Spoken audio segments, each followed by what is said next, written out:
Hi guys, welcome to my YouTube channel. आज के इस वीडियो में हम के drama in your radiant season के एपिसोड 1 को हिंदी में समझेंगे। पहले थोड़ी इन्फॉर्मेशन जानेंगे। सॉन्ग हारन कोरिया के top high and fashion brand नाना की चीफ डिज़ाइनर है। बाहर से वो परफेक्ट और स्ट्रॉन्ग लगती है, लेकिन अपने लव्ड वंस को लूज़ करने के बाद वो इमोशनली बिल्कुल क्लोज्ड हो गई है। जैसे लाइफ विंटर मोड में रुक गई हो। तभी उसकी लाइफ में अचानक सुनवू चान आता है और उसकी लाइफ नॉर्मल लाइफ धीरे धीरे चेंज होने लगती है। सुनवू चान एक वर्ल्ड फेमस एनिमेशन स्टूडियो में कैरेक्टर डिज़ाइनर है। वो चीयरफुल और पॉजिटिव दिखता है, लेकिन अंदर से पास्ट के एक मिस्टीरियस इंसिडेंट की वजह से बहुत हर्ट है। सॉन्ग हारन से उसकी एक्सीडेंटल मीटिंग उससे एक शॉकिंग और अनइमेजिनेबल सीक्रेट का सामना करने पर मजबूर कर देती है। अब हम एपिसोड को समझेंगे। यहाँ एपिसोड की शुरुआत चांद से होती है, जो कि एक लैब में काम कर रहा होता है। और वो काम करते करते सॉन्ग हारन नाम की एक लड़की से फ़ोन पर बातचीत भी कर रहा होता है। यहाँ चांद बूस्टन में है और हारन साउथ कोरिया में है। चांद सीरियस टाइप का है और ज़्यादा स्माइल भी नहीं करता है, अकेले अकेले ही रहता है। जबकि हारन बिल्कुल चीयरफुल और बबली लड़की है, हमेशा ही खुश रहती है, ज़्यादा स्माइल करती रहती है। चांद यहाँ पे हारन के नाम वाला इनग्रेव्ड पेन बनवाता है और उस पेन को हारन के पास भेज देता है। अब यहाँ पे बाद में हारन बताती है कि उसने उसी पेन, यानी कि जो चांद ने उसे पेन भेजी थी, उसी पेन से डिज़ाइन कॉन्टेस्ट में पार्ट लिया था और उसी पेन की वजह से वो डिज़ाइन कॉन्टेस्ट जीत गई है। वो उसे बताती है कि उसे बारिश की स्मेल कितनी पसंद है और उसे बारिश में भीगना काफ़ी पसंद आता है। यहाँ पे चांद बताता है कि उसे बारिश में भीगना बिल्कुल भी पसंद नहीं है। लेकिन यहाँ पे हारन कहती है कि एक बार तुम बारिश में भीग के देखो, उसकी स्मेल लेके देखो। इसीलिए यहाँ पे नेक्स्ट डे बूस्टन में बारिश होती है और चांद को हारन की बात याद आती है और फिर वो सच में चला जाता है रेन में भीगने के लिए, उसकी स्मेल लेता है। और हमें यहाँ पे उसकी फर्स्ट स्माइल नज़र आती है, वो दिल खोल के हंसता हुआ नज़र आता है। इससे साबित होता है कि उसे भी रेन अब पसंद आने लगी है। यहाँ पे रेन में भीग के आने के बाद चांद एक कार्टून गर्ल ड्रॉ करता है जो रेन में छींक रही होती है। यहाँ पे वो उस कार्टून गर्ल को हारन समझ के ड्रॉ करता है और उसे छींकता देखकर वो यहाँ पे स्माइल करता नज़र आता है। अब यहाँ पे सियोल में सीन दिखाया जाता है। सियोल में पता चलता है कि चांद हारन के बॉस उन चांद का छोटा भाई है। ऑफिस टीम को अब 4 दिन की छुट्टी मिलती है। हारन आसमान में वेपर ट्रेल वाला प्लेन देखती है और इंस्पायर्ड होकर चांद से मिलने बूस्टन जाने का डिसीज़न ले लेती है, क्योंकि उसके पास अब 4 दिन है। वो वीडियो मैसेज भेजती है एयरपोर्ट से कि वो बूस्टन आ रही है उससे मिलने के लिए, और उस वीडियो मैसेज में वो आई लव यू भी बोलती है। अब यहाँ चांद ये मैसेज उस दिन पड़ता है जब हारन ऑलरेडी बूस्टन लैंड कर चुकी होती है। वो अपना लैपटॉप ओपन करता है, उसमें वो हान का मैसेज देखता है। उसे ओपन करता है तो वो पाता है कि वो एयरपोर्ट पे है और वो उससे मिलने आने वाली है और आई लव यू भी बोलती है। अब उसे रियलाइज़ होता है कि ये तो कल का मैसेज है, वो तो आज आ भी चुकी होगी, लैंड कर चुकी होंगी। इसीलिए वो टाइम वेस्ट बिल्कुल भी नहीं करता है और वो भागता है अपनी यूनिवर्सिटी की तरफ। यहीं पे हमें सीन दिखाई देता है हारन का। वो टैक्सी में बैठ चुकी होती है, यूनिवर्सिटी का एड्रेस देती है टैक्सी वाले को और वो टैक्सी निकल पड़ती है यूनिवर्सिटी की ओर। अब यहाँ पे चांद दौड़ता है, अपनी यूनिवर्सिटी पहुँचता है। चांद ब्लू डोर्स की तरफ भागता है और जैसे ही वो उस ब्लू डोर को खोलने वाला होता है, एक बहुत मैसिव ब्लास्ट उसे पीछे फेंक देता है। अब यहाँ पे हारन यूनिवर्सिटी पहुँचती है और यहाँ पे वो उस धमाके की आवाज़ सुनती है, इतना बड़ा आग उठता हुआ देखती है। वहाँ वो फायर फाइटर्स और पुलिस देखकर शॉक हो जाती है। अब यहाँ पे हारन को चान की बहन उनसन का कॉल आता है, जो कि उसकी बॉस भी है। अब यहाँ उसे कॉल आता है। जब वो कॉल रिसीव करती है तो उनसन उसे बताती है कि चान बच नहीं पाया है, उसकी डेथ हो गई है। अब ये शॉकिंग न्यूज़ वो सहन नहीं कर पाती है। उसे शॉक लग जाता है जब वो सुनती है कि चाँद बच नहीं पाया है। उसकी पूरी दुनिया ही मानो अब ख़त्म हो चुकी है। उसके फेस से हमें पता चलता है कि उसे कितना बड़ा सदमा, शॉक लगा है। अब यहाँ पे स्टोरी 7 साल आगे जंप करती है।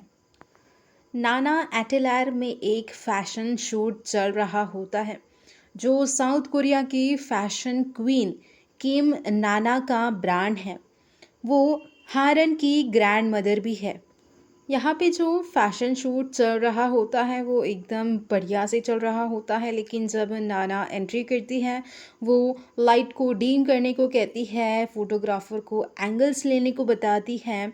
वो यहाँ पे पूरा परफेक्ट फैशन शूट होना चाहिए, उसका ये मोटिव रहता है। उन्हें पूरे ऑफिस में एज अ परफेक्शनिस्ट जाना जाता है। माय बैड, पूरे ऑफिस में ही नहीं, पूरी फैशन इंडस्ट्री में उन्हें एज अ परफेक्शनिस्ट माना जाता है। ऑफिस के सभी लोग उनकी ब्यूटी से काफ़ी ज़्यादा शॉक्ड है कि she is so much beautiful and all. अब देखो यहाँ पे हारन एटलायर में लीडिंग डिज़ाइनर है, लेकिन अब वो पहले जैसी चीयरफुल नहीं रही।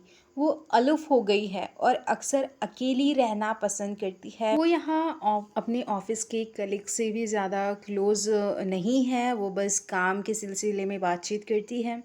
यहाँ पे वो ऑफिस की जो डिनर मीटअप्स होती है, उसमें भी वो कभी जाती नहीं है।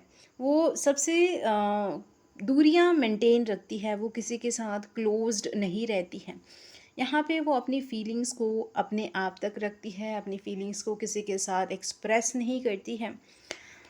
अब इसी बीच सॉनचन साउथ कोरिया में लैंड करता है अपने कलीग बेन के साथ। यहाँ पे हमें वो काफ़ी ज़्यादा बड़ी स्माइल्स करते हुए नज़र आता है।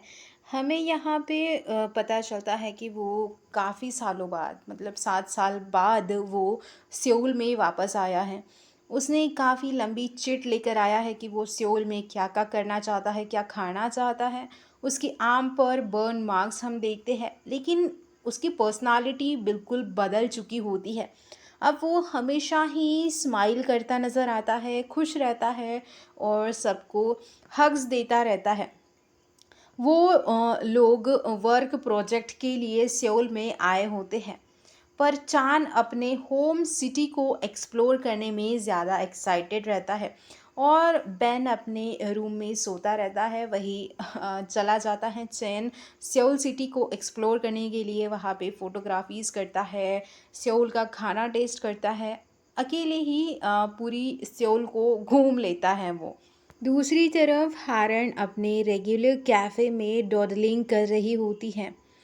कैफ़े ओनर उसे यहाँ पे उसकी रेगुलर कॉफ़ी दे देता है और उसे एक पेंटिंग एग्ज़िबिशन का इनविटेशन भी दे देता है, ताकि उसका माइंड रिलैक्स हो सके, वो अच्छे से डॉडलिंग कर सके।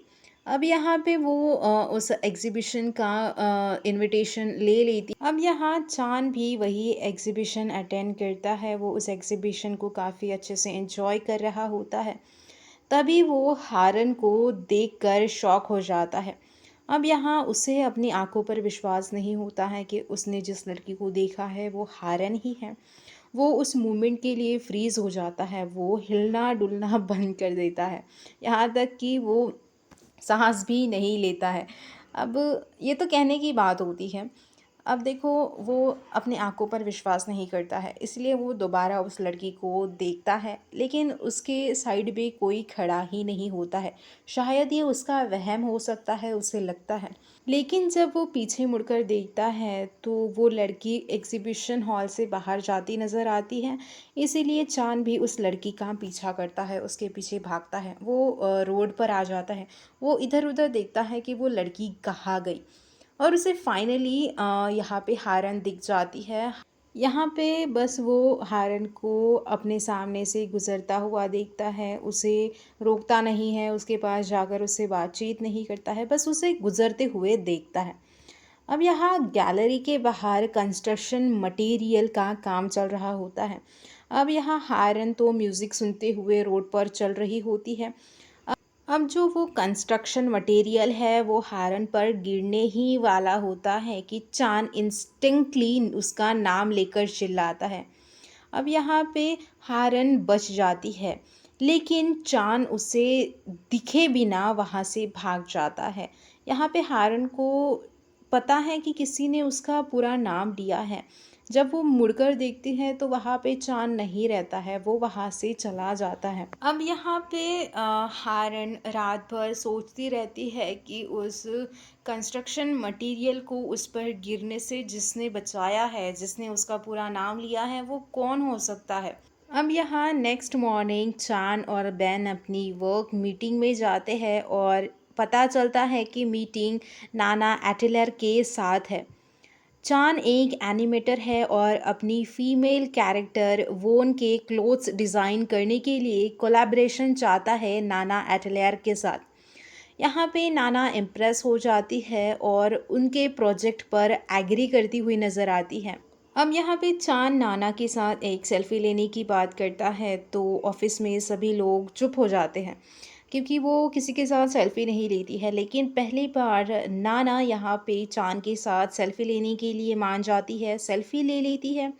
अब यहाँ चांद जब यूएसबी लेने के लिए कार की ओर जाता है, उसके पैरों के पास हारन की वो कस्टमाइज्ड पेन होती है। यहाँ पे वो फिर से हारन से टकरा जाता है। अब यहाँ पे वो उस पेन को उठाता है और वो पहचान लेता है कि वो वही पेन है जो कि उसने हारन को भेजी होती है। अब वो फ्लैशबैक मेमोरीज़ में चला जाता है कि जब उसने उसे कस्टमाइज़ किया था, यानी पेन पर हारन का नाम लिखवाया था। हारन उसके सामने आ जाती है। यहाँ पे चाँद तो उसे तुरंत ही पहचान लेता है वो, लेकिन यहाँ पे हारन चाँद को पहचान नहीं पाती है। वो उसे कहती है कि आज जो मीटिंग होने वाली है वो तुम्हारी ही है। यहाँ पे वो फ्रीज़ हो जाता है, वो फ्लस्टर्ड हो जाता है, वो क्या जवाब देना है वो जल्दी से सोच नहीं पाता है। ये देखकर हारन कन्फ्यूज़ हो जाती है कि इसे क्या हुआ है।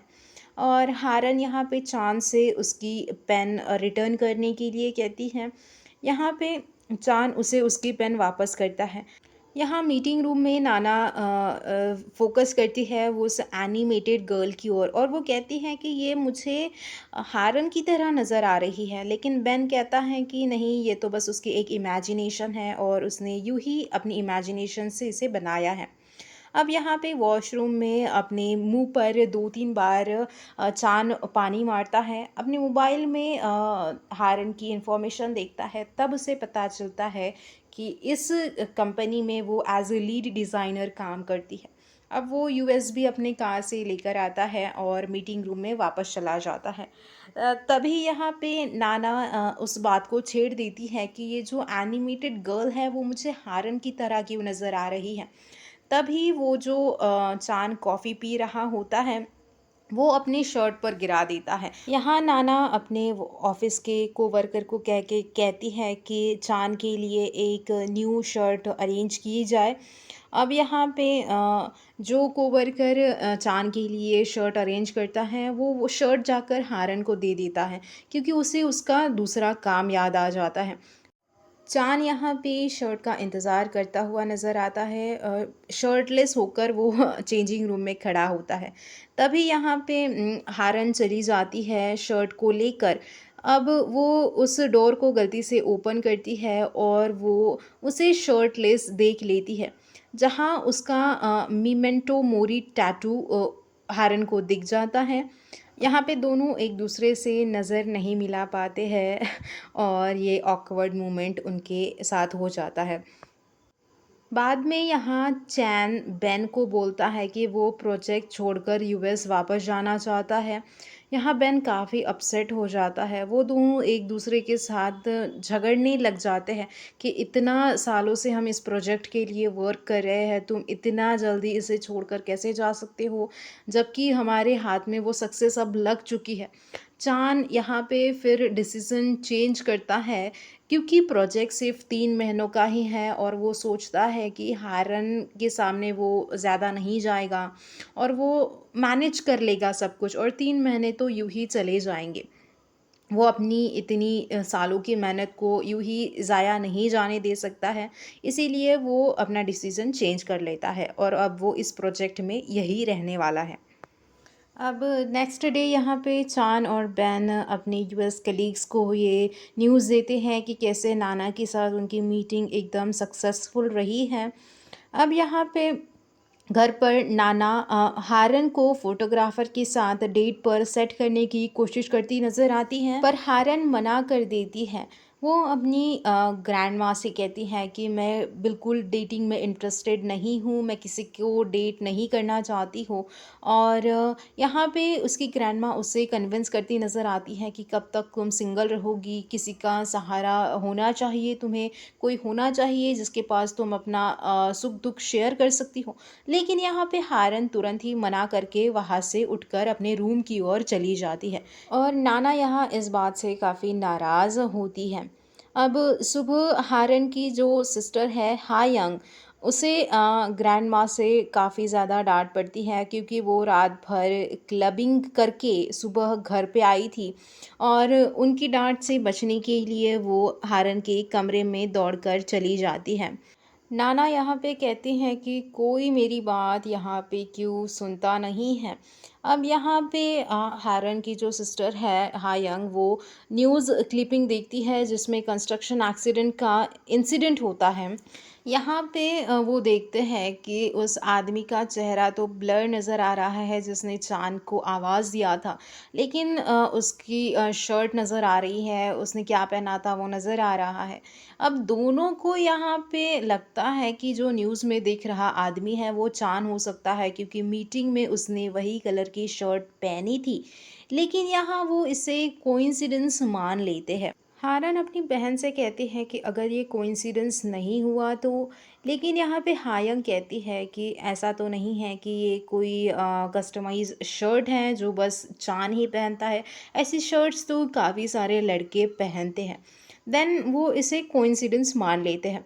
अब यहाँ ऑफिस में हारन चेंजिंग रूम में चांद की शर्ट पाती है और उसमें वो शर्ट के पॉकेट में एग्जीबिशन इनविटेशन भी मिलता है। अब हारन का जो शक है वो थोड़ा थोड़ा यकीन में बदल रहा है। उसे लगता है कि जिसने उसे आवाज़ दी थी शायद वो चान ही हो सकता है। ये इतना कोइंसिडेंस नहीं हो सकता कि वो जिस एग्जीबिशन में गई थी उसी की इनविटेशन टिकट्स मुझे चान के पॉकेट में मिली हो। वो अब सोचने पर मजबूर हो जाती है। थोड़ी देर बाद ऑफिस को एक इन्वेलप मिलता है जिस इन्वेलप में हारन की सीक्रेटली ली हुई फ़ोटोज़ होती है। हारन की छोटी बहन हायोंग को लगता है शायद हारन का स्टॉकर हो सकता है जिसने उसकी ये सीक्रेटली फ़ोटोज़ लेकर उसे भेजा है। हारन नोटिस करती है कि चान की एनिमेटेड कैरेक्टर वोन भी उस जैसी लगती है और अब उसे डाउट होता है कि शायद उसका जो स्टॉकर है जिसने उसके छुप के फ़ोटोज़ खींचे हैं वो चान हो सकता है। अब यहाँ पे हायंग काफ़ी ज़्यादा अपनी बहन की चिंता करती नज़र आती है। हारन उसे ज़्यादा सोचने के लिए मना करती है और अपने काम पर फोकस करने के लिए कहती है। लेकिन यहाँ पे हायंग अपनी बहन की चिंता कैसे नहीं कर सकती। वो उसका फ़ोन लेती है और उस पे ट्रैकिंग ऐप को डाउनलोड करती है ताकि वो अपनी बहन को ट्रैक कर सके कि वो कहाँ है, और वो ये ऐप चुपके से डाउनलोड करके रखती है वरना उसे डांट भी पड़ सकती थी अपनी बहन से।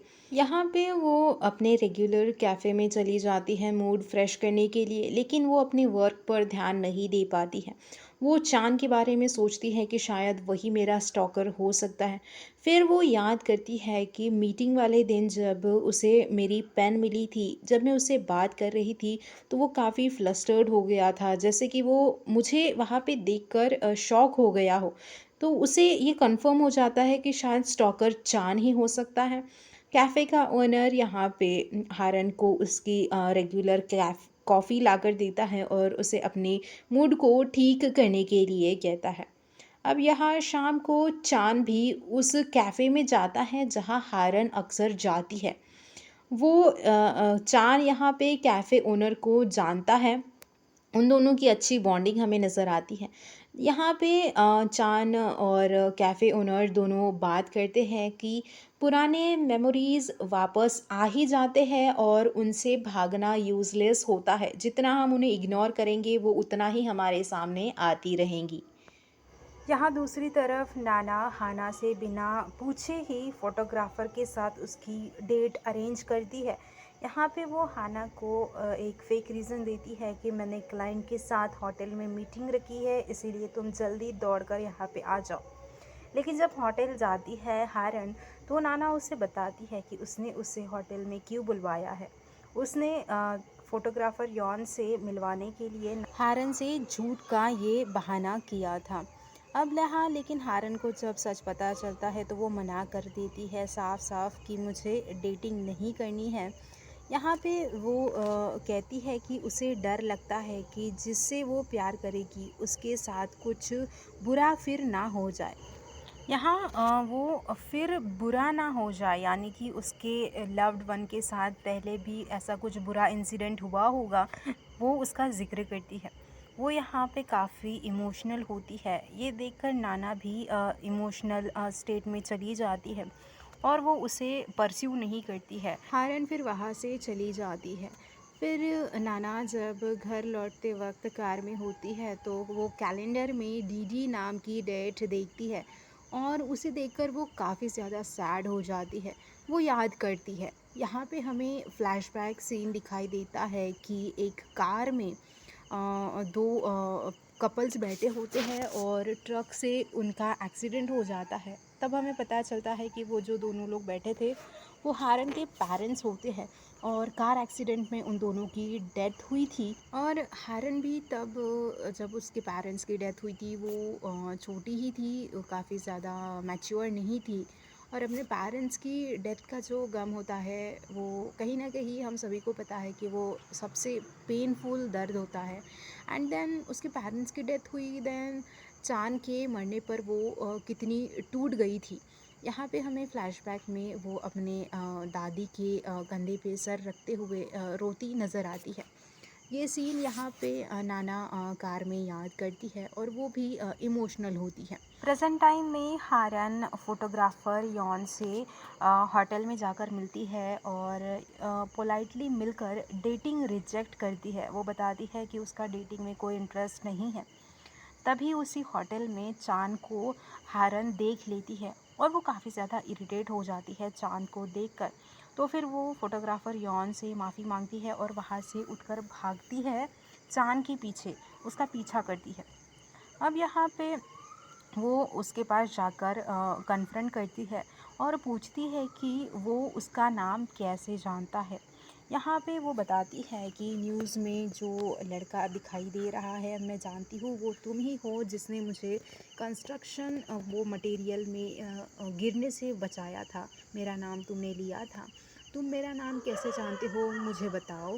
एंड देन वो पूछती है कि क्या तुम ही मेरे स्टॉकर हो जिसने ऑफिस में मेरी फ़ोटोज़ खींच के भेजा है, मुझे तुम पे पूरा शक है, ऐसा वो उसे बताती है। चांद तो यहाँ पे इतने सारे इल्ज़ाम उस पे लगाए गए हैं, उनको सुन के वो शॉकी हो जाता है। यहाँ पे फिर फ्लैशबैक में पुराना चांद यूएस में टैक्सी में बैठा होता है और वो भीड़ में हारन को देखता है। वो हारन को देखकर उसके पीछे पीछे जाता है, उसे ढूंढता है लेकिन उससे मिल नहीं पाता है। वॉइस ओवर कहता है कि वो उसकी लाइफ की हार्श विंटर में वार्म स्प्रिंग थी। फिर हारन आई लव यू बोलती है, लेकिन इस बार नाम स्योन चान नहीं बल्कि कांग योक चान होता है। और दोस्तों आज का एपिसोड 1 हमारा यहीं पे ख़त्म होता है।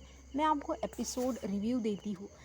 इन your radiant season episode 1 slow लेकिन इंट्रिग्यूइंग स्टार्ट देता है, स्ट्रॉन्ग इमोशनल वाइब और मिस्टीरियस प्लॉट के साथ।